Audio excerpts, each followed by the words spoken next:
Friday, August 21st, 2026. And we left off on Exodus 22, verse 1, excuse me. If a man steals an ox or a sheep and kills it or sells it, he shall repay 5 oxen for an ox, and 4 sheep for a sheep. If a thief is found breaking in and is struck so that he dies, there shall be no blood guilt for him. But if the sun has risen on him, there shall be blood guilt for him. If a thief is found breaking in and is struck so that he dies, there shall be no blood guilt for him. But if the sun has risen on him, there shall be blood guilt for him. He shall surely pay. If he has nothing, then he shall be sold for his theft. If the stolen beast is found alive in his possession, whether it is an ox or a donkey or a sheep, he shall pay double. What does that mean if the sun has risen on him? Like if he gets away with it? Let's find out. What does it mean if the sun has risen on him? Is that a euphemism for him getting away with it and then getting caught later?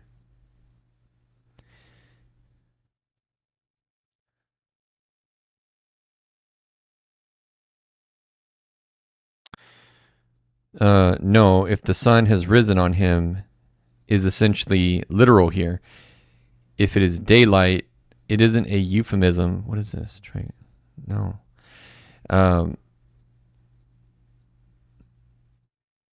If it is daylight. The key is to read Exodus 22, 2 through 3 as one continuous law. The ESV's wording is very literal and therefore a little opaque in modern English. The situation is, at night, a homeowner discovers a thief breaking in. If the homeowner strikes the thief and accidentally, fatally kills him, the homeowner does not incur blood guilt. After sunrise, during daylight, if the homeowner kills the thief, the homeowner does incur blood guilt. Okay. If the thief survives, the thief is responsible for restitution. He must repay what he stole. If he cannot pay, the law provides for him to be sold into servitude to satisfy the debt. So why does daylight make a difference? The apparent legal principle is about the degree of threat and the justification for lethal force.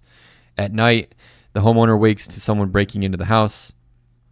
He cannot readily determine who the intruder is, whether he is armed, or what he intends to do. The confrontation is dangerous and confused. So if the intruder dies during the homeowner's defense, the law does not automatically treat the homeowner as guilty of unlawful killing. I see. But once the sun is risen, visibility changes the circumstances. The homeowner can more readily assess what is happening. Theft by itself does not justify killing the thief. The thief is supposed to live and make restitution, which explains why the text immediately says, he shall surely pay. Okay. All right.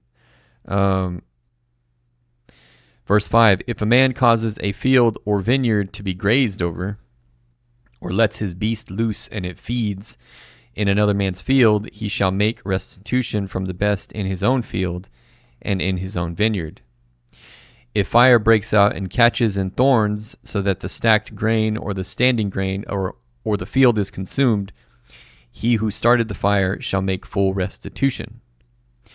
If a man gives to his neighbor money or goods to keep safe, it is stolen from the man's house, then if the thief is found, he shall pay double. If the thief is not found, the owner of the house shall come near to God to show whether or not he has put his hand to his neighbor's property. For every breach of trust, whether it is for an ox, for a donkey, for a sheep, for a cloak, or for any kind of lost thing of which one says, this is it, the case of both parties shall come before God. The one whom God condemns shall pay double to his neighbor. If a man gives to his neighbor a donkey or an ox or a sheep or any beast to keep safe, and it dies or is injured or is driven away without anyone seeing it, An oath by the Lord shall be between them both to see whether or not he has put his hand to his neighbor's property. The owner shall accept the oath, and he shall not make restitution. But if it is stolen from him, he shall make restitution to its owner. If it is torn by beast, let him bring it as evidence. He shall not make restitution for what has been torn. If a man borrows anything of his neighbor, and it is injured or dies, the owner not being with it, he shall make full restitution. If the owner was with it, he shall not make restitution. If it was hired, it came for its hiring fee. If a man seduces a virgin who is not betrothed and lies with her, he shall give the bride price for her and make her his wife. If her father utterly refuses to give her to him, he shall pay money equal to the bride price for virgins. You shall not permit a sorceress to live.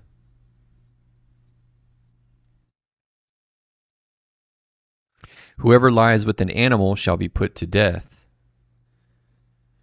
Whoever sacrifices to any god other than the Lord alone shall be devoted to destruction. Okay, so I understand what verse 19 is. It's saying bestiality is punishable by death. A sorceress, though, what does that mean exactly? What does that imply? Describe in modern terms what these things are.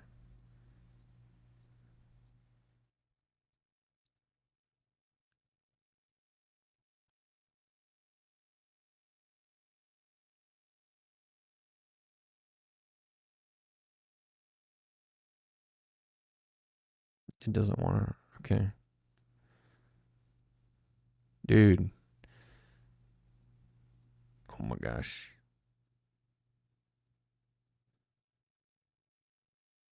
In modern terms, these two laws describe two practices ancient Israel was commanded to eliminate from its community: sorcery, witchcraft. Okay, so witchcraft and worship of sacrificial service to other gods. So you shall not permit a sorceress to live. A sorceress here means a person practicing magic or occult arts, which was someone believed to use supernatural techniques to produce effects, obtain hidden knowledge, manipulate events, or invoke spiritual powers. And then whoever sacrifices to any god other than the Lord alone. This is about idolatrous worship. But what does devoted to destruction mean? Number 3. This is stronger than simply punished. The Hebrew concept here is herem, meaning something set apart or placed under a ban for destruction. In this judicial context, it ultimately entails death and destruction rather than something like a fine or temporary exclusion. So put plainly into modern categories, offering religious sacrifices to another deity was a capital offense in ancient Israel. Okay, it half answered it. Is this saying that idolatrous worship was irredeemable, meaning there was no forgiveness? It was an unforgivable sin. No, does not mean idolatry was an unforgivable or spiritually irredeemable sin. It means that under Israel's covenant law, certain acts could carry a death penalty. That's different from saying God could not forgive the sinner. Okay, so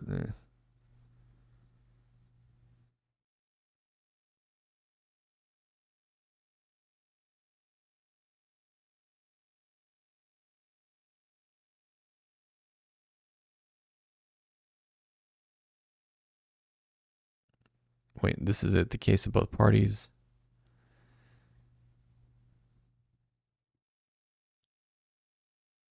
Okay, that's what I wanted to know. Devoted to destruction. So What specifically does devoted to destruction mean then? In one short paragraph. That's what I should have started with. Devoted to destruction translates the Hebrew concept harem, meaning that a person or thing was irrevocably set apart to God and therefore removed from ordinary human use, typically by destruction or death.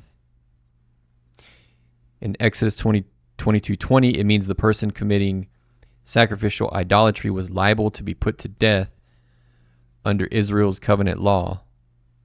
But it does not mean that the person's soul was necessarily condemned beyond repentance or forgiveness. Okay. All right. We got there. So verse 21. You shall not wrong a sojourner or oppress him, for you were sojourners in the land of Egypt. You shall not mistreat any widow. So a sojourner, like a foreigner. You shall not mistreat any widow or fatherless child. If you do mistreat them and they cry out to me, I will surely hear their cry, and my wrath will burn, and I will kill you with the sword, and your wives shall become widows. Dang. And your children fatherless. Yikes. If you lend money to any of my people with you, who is poor, you shall not be like a moneylender to him, and you shall not exact interest from him.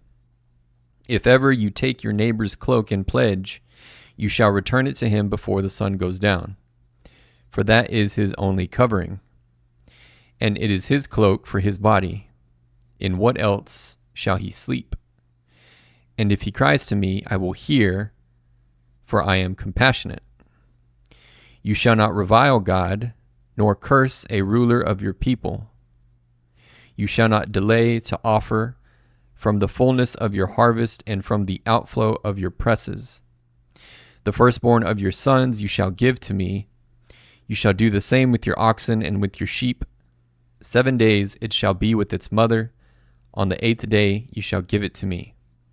You shall be consecrated to me. Therefore you shall not eat any flesh that is torn by beast in the field. You shall throw it to the dogs. Exodus 23.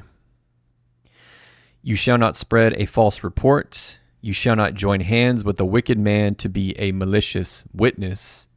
So don't conspire.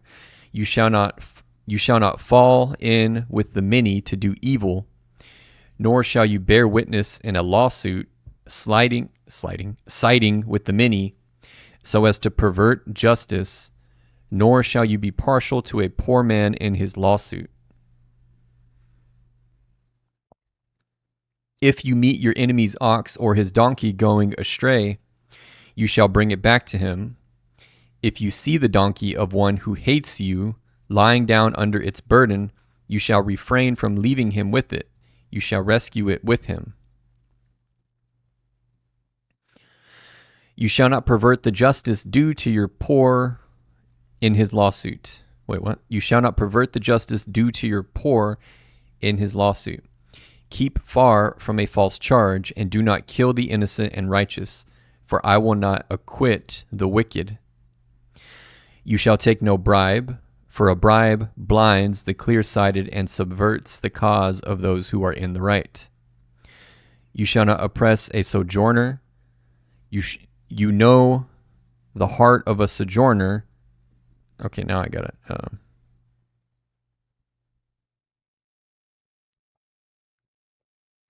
It sounds like a foreigner, but let's just be clear about that because it keeps saying it. Whoops. Discord. What is a sojourner?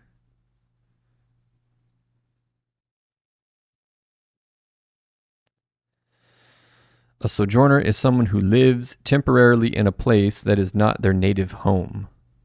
Okay. It's like a nomad, an immigrant. Okay. Verse 9, you shall not oppress a sojourner. You know the heart of a sojourner, for you were sojourners in the land of Egypt. For 6 years you shall sow your land and gather in its yield. But the 7th year you shall let it rest and lie fallow. that the poor of your people may eat, and what they leave the beast of the field may eat. You shall do likewise with your vineyard and with your olive orchard. Orchard.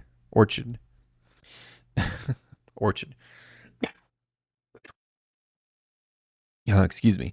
6 days you shall do your work, but on the seventh day you shall rest, that your ox and your donkey may have rest, and the son of your servant woman and the alien may be refreshed. And the alien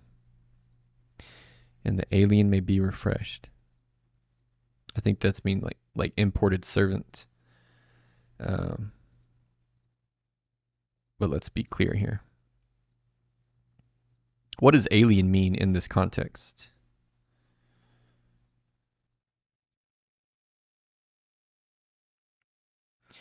In this passage, alien means foreigner or resident outsider. Okay, yeah. So if they had slaves or something that they bought somewhere, an alien.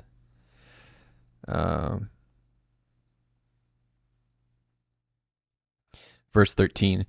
Pay attention to all that I have said to you, and make no mention of the names of other gods, nor let it be heard on your lips. 3 times in the year you shall keep a feast to me. You shall keep the feast of unleavened bread. As I have commanded you, you shall eat unleavened bread for 7 days at the appointed time in the month of Abib.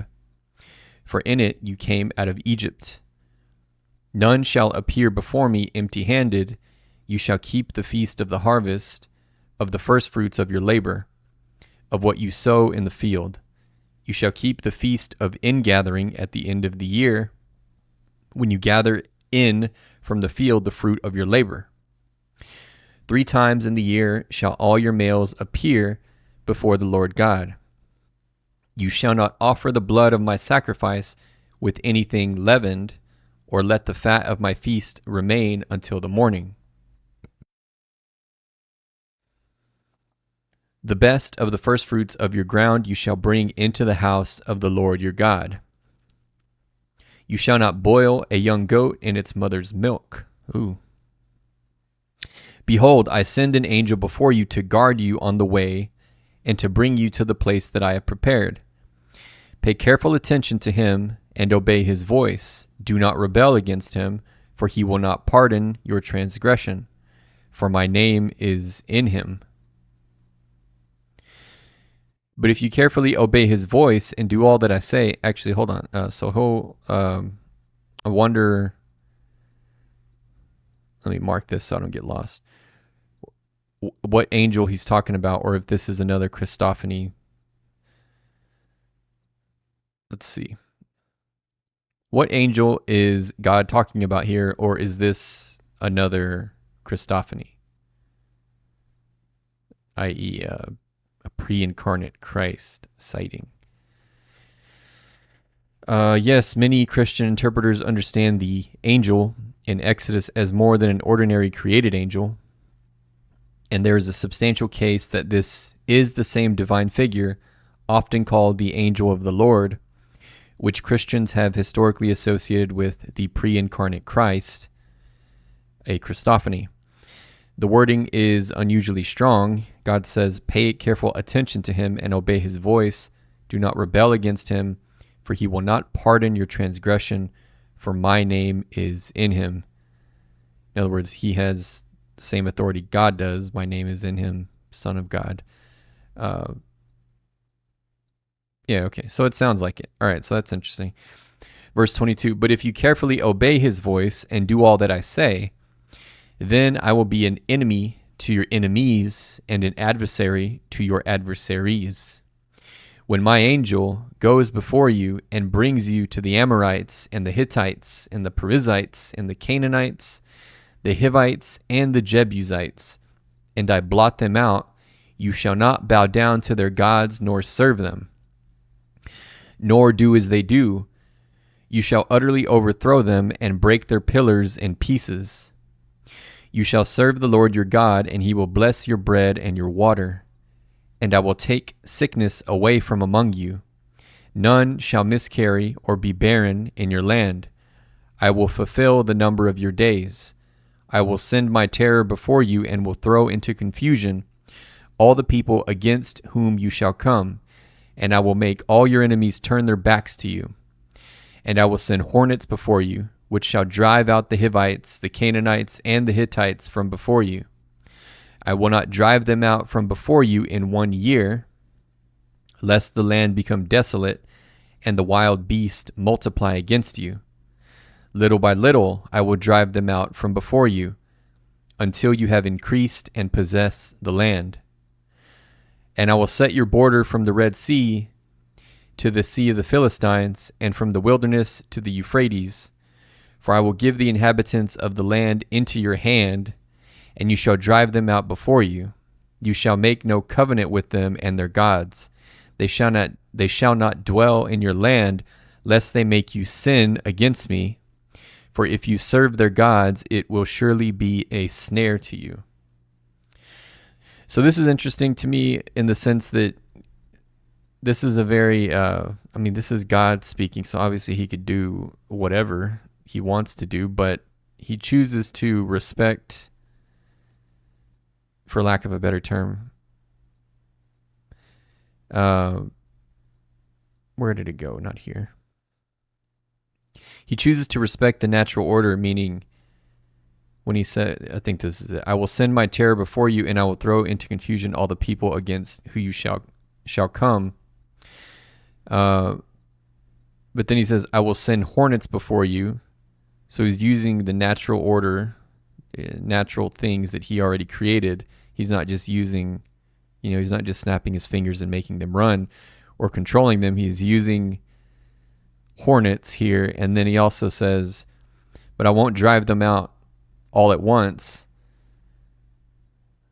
Otherwise, the beast will multiply against you. The wild beast will multiply against you. In other words, the people that are already there, the Hittites and the Canaanites, are hunting these beasts and keeping the population under control. But I think it's really interesting. So let me riff on that. What do the theologians say about this decision or behavior that God puts on display, where he more or less is respecting the natural order of things, meaning instead of just imposing his will on the Hivites and the Canaanites and the others that are there, he's using the beast of the land to, for example, drive them out little by little, but he's also concerned with the land not becoming desolate. Although he could just snap his fingers and make it not be so, but instead he respects nature in a sense. What do the theologians say about this?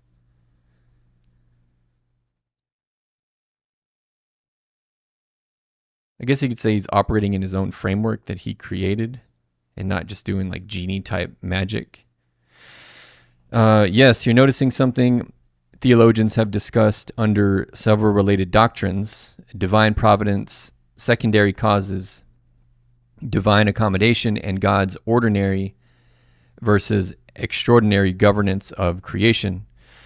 What is especially interesting about Exodus 23:27 through 30 is that God does not merely announce the end result, I will give you the land.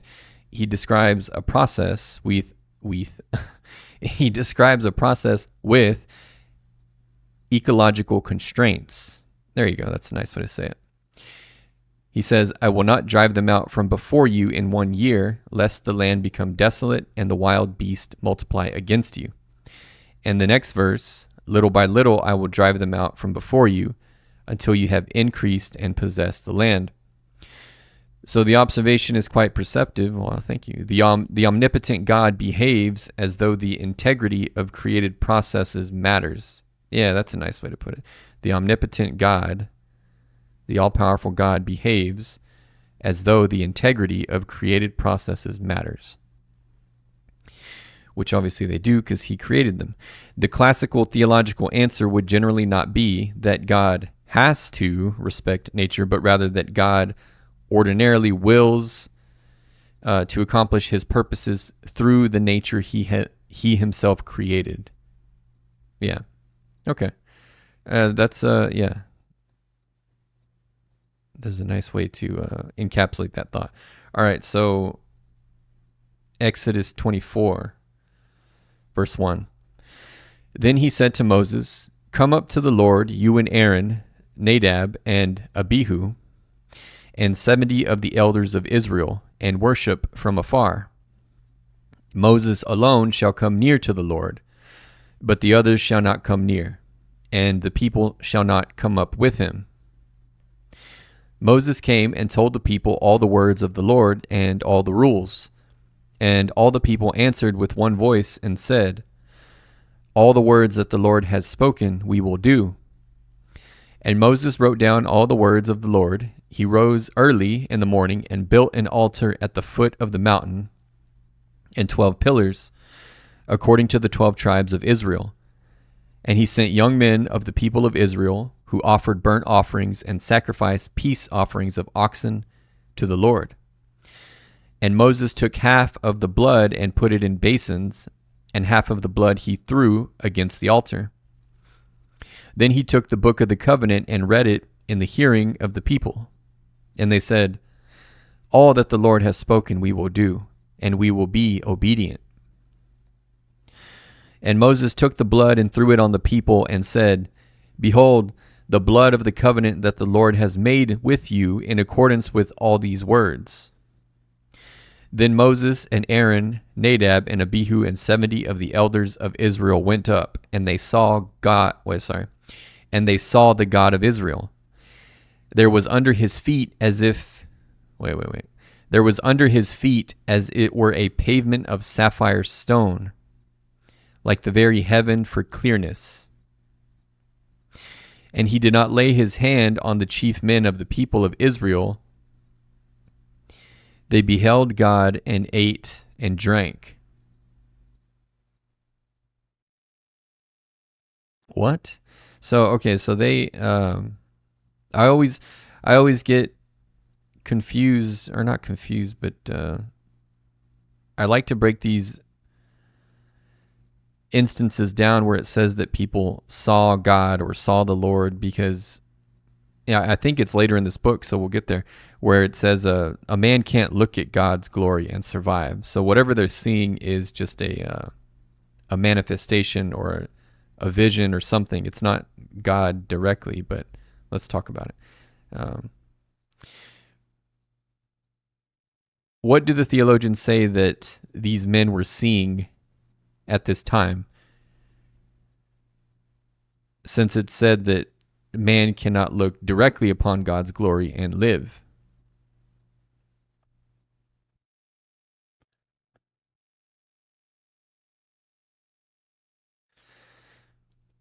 Exodus 24:10 through 11 is one of the classic texts theologians wrestle with when discussing theophany, which is a visible manifestation of God, a manifestation, but not God himself, because Scripture elsewhere says that no human being can see God in the fullness of his unveiled glory and survive. So that's Exodus 33. So we're like 10 chapters away from that.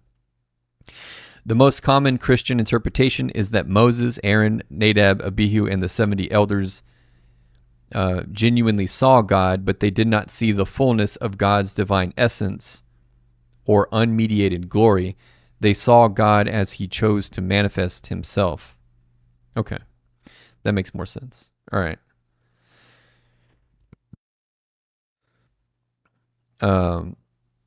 Notice that what Exodus actually describes.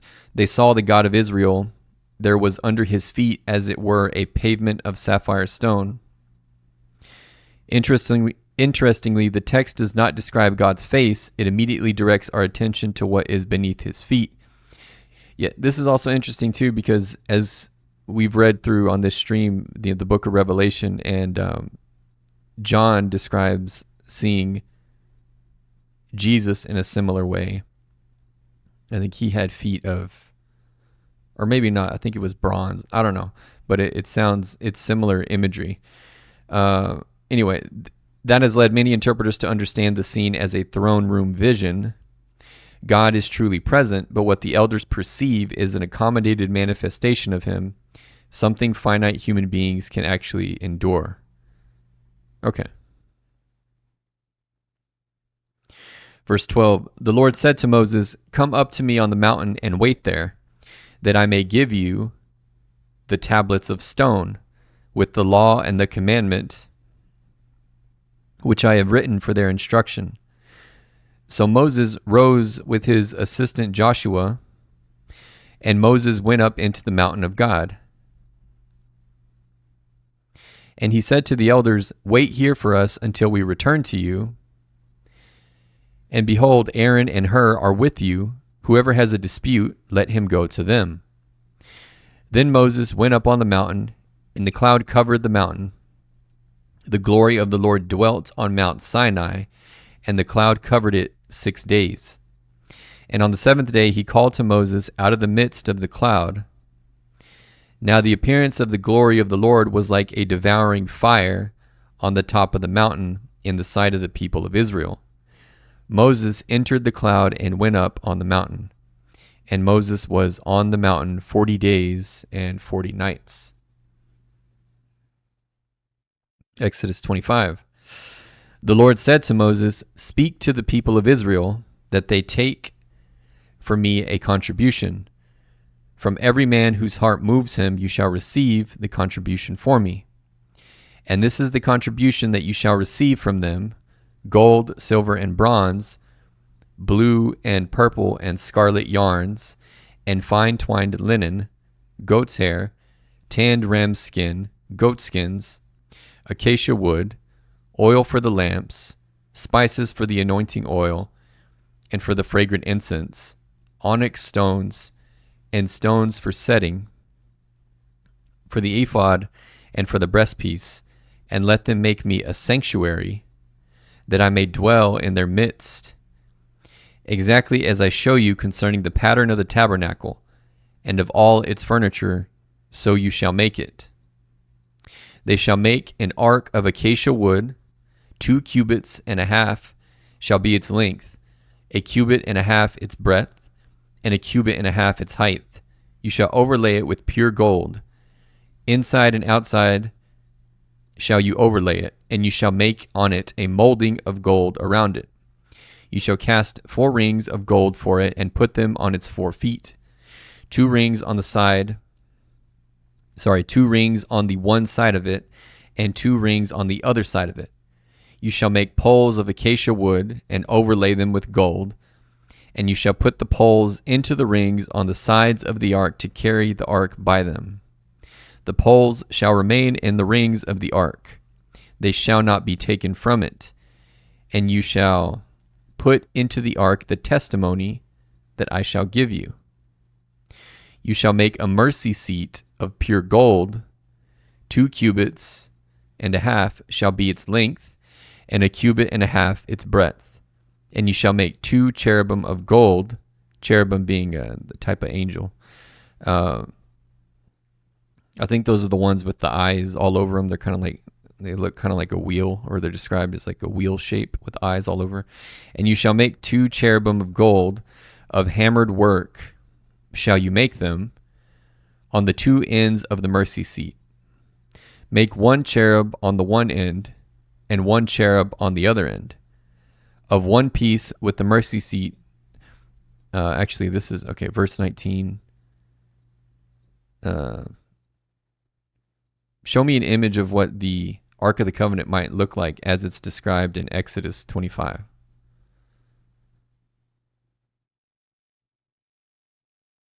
Okay, we'll come back to that while it's working on that.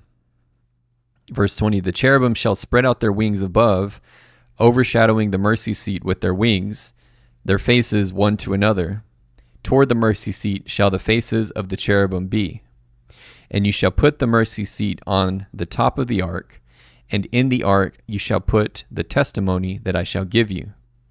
There I will meet with you, and from above the mercy seat, from between the 2 cherubim that are on the ark of the testimony, I will speak with you about all that I will give you in commandment for the people of Israel.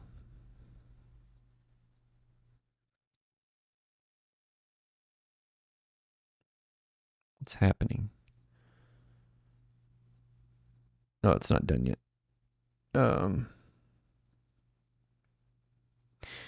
Verse 23, you shall make a table of acacia wood, 2 cubits shall be its length. Wait, I read this? No, I didn't. It just sounds similar. You shall make a table of acacia wood, 2 cubits shall be its length, a cubit its breadth, and a cubit and a half its height. You shall overlay it with pure gold and make a molding of gold around it. And you shall make a rim around it, a handbreadth wide, and a molding of gold around the rim. And you shall make for it 4 rings of gold, and fasten the rings to the 4 corners at its 4 legs. Close to the frame the rings shall lie, as holders for the poles to carry the table. You shall make the poles of acacia wood, and overlay them with gold, and the table shall be carried with these. And you shall make its plates and dishes for incense, and its flagons and bowls with which to pour drink offerings. You shall make them of pure gold, and you shall set the bread of the presence on the table before me regularly. You shall make a lampstand of pure gold. The lampstand shall be made of hammered work. Its base, its stem, its cups, its calyxes, and its flowers shall be of one piece with it. And there shall be 6 branches going out of its sides, 3 branches of the lampstand out of one side of it, and 3 branches of the lampstand out of the other side of it. 3 cups made like almond blossoms, each with calyx and flower, on one branch, and 3 cups made like almond blossoms, each with calyx and flower, and on the other branch, so for the 6 branches going out of the lampstand. And on the lampstand itself there shall be 4 cups made like almond blossoms, with their calyxes and flowers, and a calyx of one piece with it under each pair of the 6 branches going out from the lampstand. This is very specific. Their calyxes and their branches shall be of one piece with it, the whole of it a single piece of hammered work of pure gold. You shall make 7 lamps for it, and the lamp shall be set up so as to give light on the space in front of it. Its tongs and their trays shall be of pure gold. It shall be made with all these utensils out of a talent of pure gold, and see that you make them after the pattern for them, which is being shown you on the mountain. Dang. Okay, so let's see. Which image do you like more, I guess? Number 1. Let's see.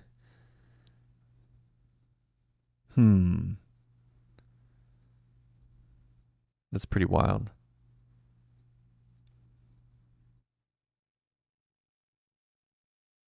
I think, I forget which book it is, but the poles here were meant, they had to carry him by the poles. You couldn't touch the ark directly, or it was just like insta-gib, you would die, which happens later in the Bible. So you had to carry him by the poles. Okay. Exodus 26. So that's probably a good spot to stop for the night, since it's getting a little bit late past my bedtime. So we'll pick it up tomorrow on Exodus 26, verse 1. Thanks for tuning in. Don't forget to drop a sub, share it with a friend.